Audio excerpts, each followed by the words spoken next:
So I would just see videos online of incredibly talented artists who were in Michigan, and if they were a good fit for what we're doing, I'd say, hey, you want to join us? And the majority of people that I reached out to overwhelmingly said, yes, we want to be a part of this. This seems really exciting. Travis Fader is executive director and founder of Noel, Experience Christmas, a Broadway-style Christmas program debuting at the historic Temple Theater on December 9, 2022. Fader holds a bachelor's degree in business administration from Northwood University. His musical background includes writing and orchestrating Christmas music at the notable Ocean Way Studios with the renowned orchestra Nashville String Machine. In addition to writing and arranging music, Fader is an accomplished pianist, directed a 100-plus vocal choir, and co-created a production that drew over 5,000 in annual attendance for its 5-year run. In our discussion today, we learn more about the background of Noel, Experience Christmas, and efforts to get the show presented to audiences. Well, Travis, thank you so much for joining me on the Temple Arts Podcast. We're recording here at the Temple Theater. And I want to jump right in. Noel, Experience Christmas. For those who may not be familiar with this production, I'd love to hear in your own words a little bit about what people might be expecting when they come here to the Temple Theater. Yeah, I mean, that's a great question, given that we've never done a show before. We're really excited to bring this brand new Christmas experience to our communities. And the thought behind Noel was really to bring everybody together for Christmas for a tradition that we hope will continue far beyond this year. People can expect laughter, nostalgic music, everything related to Christmas. We've really tailored the show to be more of a Broadway style musical theater show. So you're going to experience wonderful musicians playing from the orchestra, incredibly talented vocalists singing these songs. We have some actors, including Santa Claus, who's our MC for the night. And we have a group of very talented dancers, which is inspired by the Rockettes show in New York City. So again, a little bit of everything, but it all kind of focuses in on the great elements of Christmas. That's pretty amazing, and just the scope of what you're working towards here.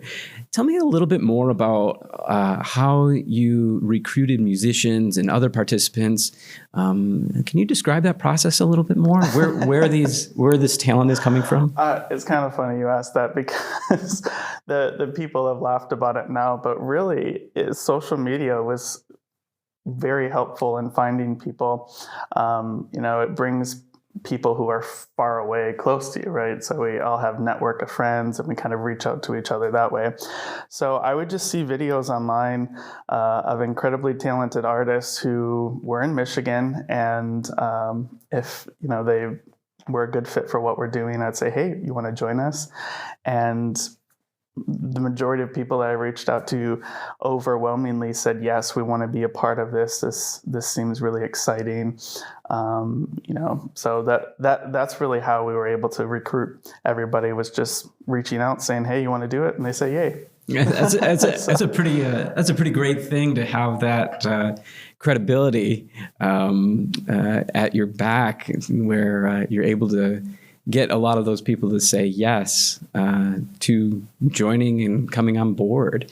Were there any specific challenges to that process?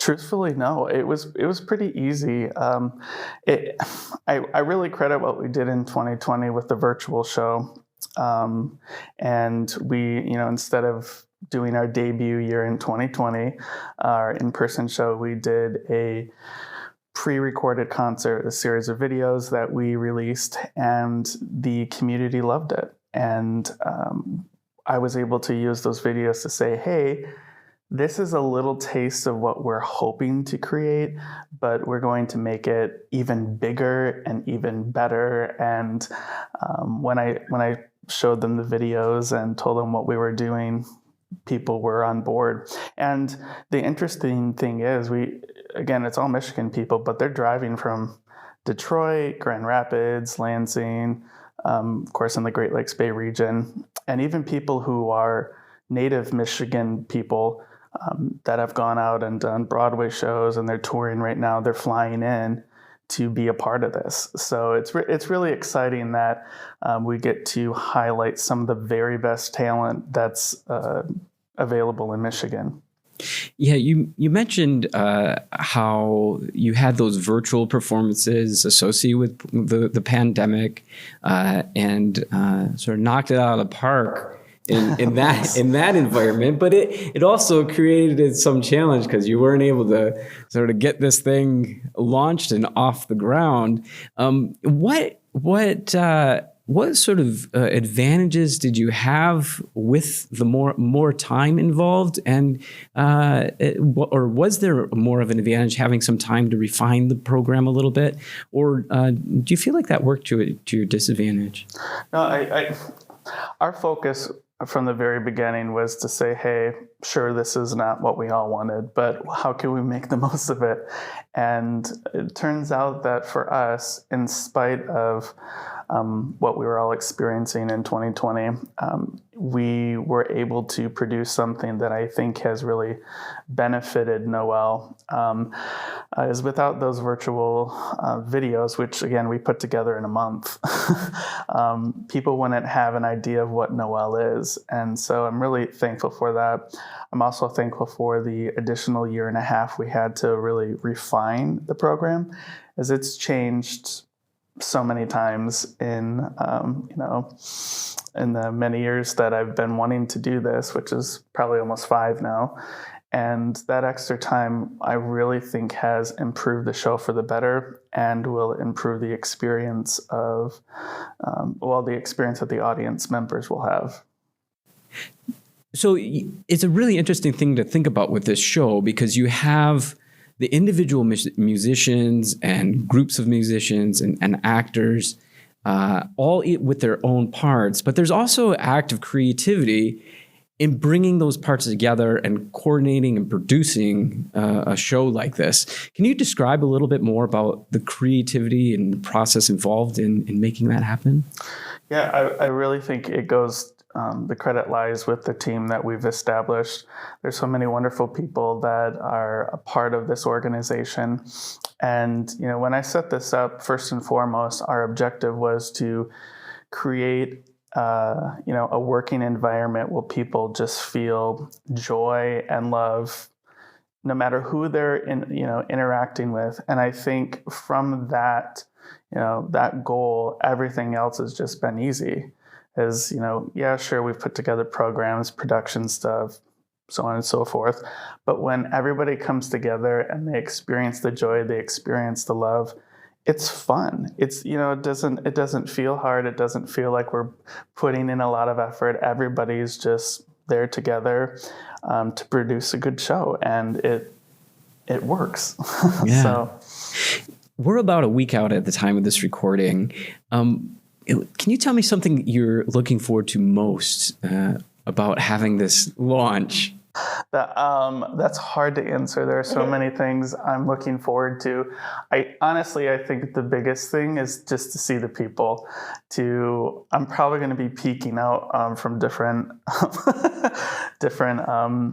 exits during pre-show, and I'm excited for people to come, to be happy, to experience Christmas. And we put it off in 2020 and then in 2021 because we really felt this show is meant to be surrounded by your friends and family, and which is why we said, okay, 2022 we can do that. So I think that's probably the most thing I'm looking forward to, is hearing the laughter from the audience, the applause, and just being all together. But that's like one of 50 things I'm looking forward to. So, but I'd probably say that's the most for me. Well, Travis, I will tell you that it is going to be wonderful to have you and the musicians and actors and crew that you've put together here at the Temple Theater, seeing a beautiful production in our beautiful space, and looking forward to having a full theater for this show. Yeah, absolutely. I'm excited to be here. We're all grateful for you and all of the temple staff who's been so kind and welcoming, and excited for us. So I echo what you say, and I'm certainly grateful to be here for it. Thank you for listening to the Temple Arts Podcast. Please consider subscribing to the podcast and making a donation to the arts through saginawartmuseum.org or templetheater.com. This will allow us to continue to bring enriching program to Saginaw and beyond.